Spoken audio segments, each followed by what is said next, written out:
Hi, my name is John Coogan. Today I'm going to show you Brain Pop.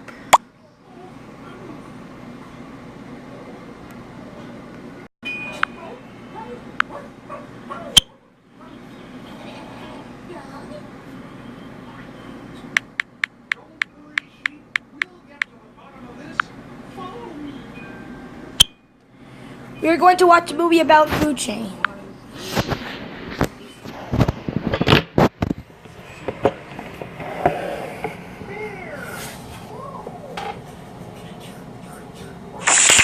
Dear Tim and Moby, are plants always at the bottom of the food chain? From Dwog. In any given ecosystem, all living things are linked together by what they eat. Organisms depend on each other for nourishment to survive, and this joins them together in something called a food chain. In this one lake, there are many different food chains at work. Plant plankton are eaten by small animals, say shrimp. Shrimp are eaten by fish, which are eaten by even bigger fish until the bears that hang around the lake decide to go fishing.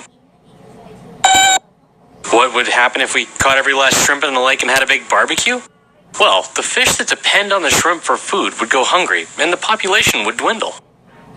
And if there weren't any fish, then the bears would go hungry too. Disruptions in the food chain can work the other way too. If all the bears ran off to join the circus, the population of large fish that the bears normally eat would grow out of control. They'd get themselves into trouble by quickly eating all their food. Food chains aren't the whole story. They often combine to form complex food webs containing many interconnected and overlapping chains. A food web has three major elements: producers, consumers, and decomposers. Plants make up the bulk of the world's producers. They are able to make their own food using photosynthesis, a process that harnesses the energy of the sun. Producers are the largest part of any food web, and you can find them at the bottom of all food chains. Organisms that eat other living organisms are called consumers. They can't make their own nourishment from sunlight, so they get it by eating the producers. Humans are consumers, as well as birds and cows and millions of other species. Primary consumers eat the producers.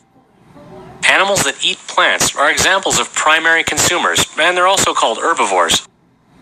Secondary consumers are the organisms that eat the primary consumers. These are carnivores, or meat eaters. Some animals, like humans, are called omnivores because they eat both meat and plants. There are other kinds of consumers too.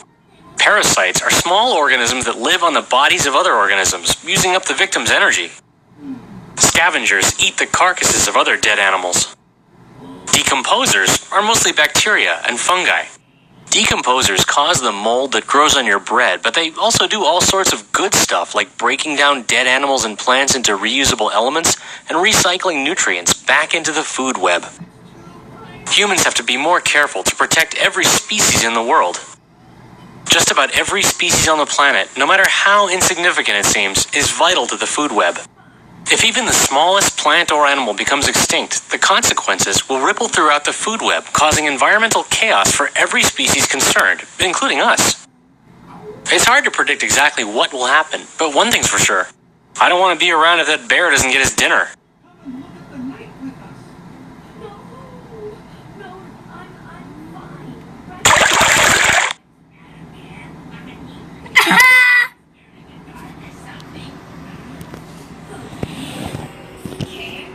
That's a great movie. Okay, next up we're going to play some new airs.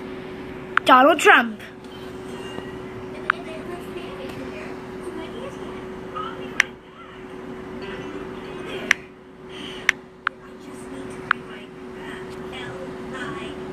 Good morning, everyone in Johnny Coast. Goodbye.